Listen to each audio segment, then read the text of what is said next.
खुलुमबाय बड'लेण्ड आपडेटआव बयखौबो बरायबाय। दिनैनि फार्स्ट आपडेटआनो जाहैबाय फैगौ 4 सानसिमाव सा सानजा भारताव गोबां अखा हानो हागौ। फैगौ 4 सानसिमाव सा सानजा भारताव गोबां अखा हानो हागौ होनना सांग्रांथि होदों मिरुनि बोथोर बिफाना।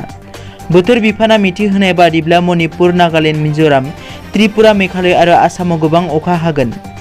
सा सानजा भारतनि नागालेण्ड, मणिपुर, मिज'राम आरो त्रिपुरायाव दिनै 23 अक्ट'बराव गोबां अखा हागोन। गुबुन फारसेथिं 24 अक्ट'बराव आसामखौ लाफानानै मेघालयावबो गोबां अखा हागोननि सांग्रांथि होनाय जादों मिरु बोथोर बिफाना। नैथियाव दङ प्रमद बर'आ बुंदों BPFनि 27 बोसोर खुंथाया सोलायगोना रोखा।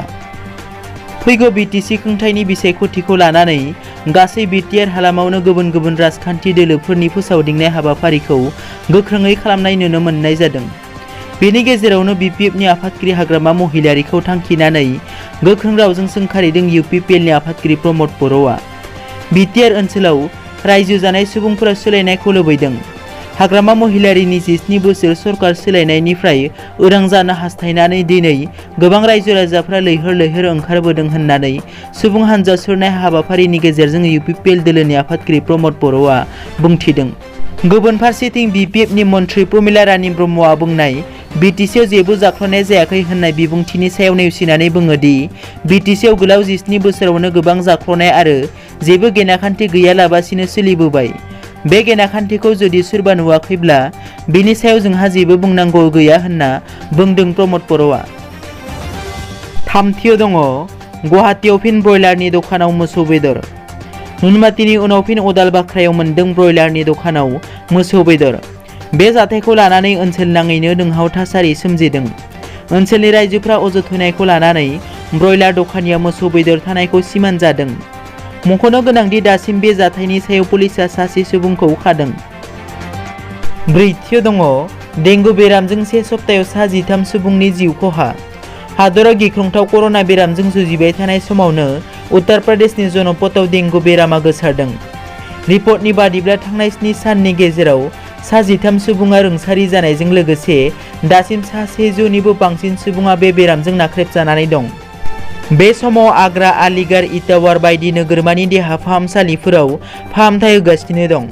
डेंगु बेरामखौ गिनानै गामिनि सुबुंफोरा न'खर गारनानै गोबां खारनाय खौरांबो मोननाय जादों। बेखौ लानानै सुबुं सावस्रि बिफाननि सायाव दोखो मोननाय फोरमायदों ओनसोलनि रायजोफोरा आरो गामिनि सुबुंफोरा जिल्ला खुंथायखौ बेनि सायाव गोख्रों राहा लानानै सुबुंनि जिउखौ रैखा खालामनो थाखाय खावलायदों। बाथियाव दङ बे बोसोरनि थाखाय गावारि फरायसालिनि मासुलखौ सरकारा थि खालामना होबाय। आसाम सरकारा गावारि खोन्दोनि गासै बिजोंनि फरायसालिफोरनि थाखाय फरायसाफोरनिफ्राय लानाय मासुलखौ होबथानो थाखाय आसाम सरकारा फैगौ 2021-22 मायथाइनि 1 बोसोरनि थाखाय मासुलखौ थि खालामना होबाय।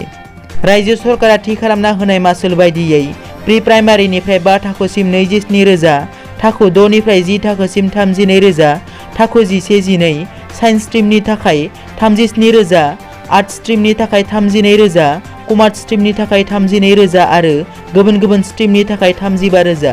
अदेबानि बोसोरसेनि थाखाय सरकारा थि खालामनानै होनाय बे मासुलाव मुं थिसननाय, दाननि फोरोंथाय मासुल, फरायसालिनि जौगाथाय, गेलेमु गासैखौबो सरजाबफादोंब्लाबो थांलाय फैलायनि राहाखौ एबा बास भाराखौ सोसननाय जायाखै होनना मिथिनो मोननाय जादों।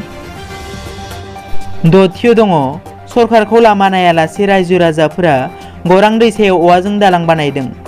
भारत उदांस्रिया 70 बोसोर बारलांबाय, नाथाय क'क्राझार सहरनि खोला सोनाब फारसे थानाय खौरां दैसायाव फाखा दालां एबा दंफांनि दालांनि सुबिदा गैया। जायनि थाखाय फारौगुरि, सेसापानि, कमलासारा, खान्थालगुरि ओनसोलनि थागिबि रायजो राजाफोरा गोबां जेंनाजों मोगा मोगि जानांदों होननानै गोख्रों अजद दैखांदों।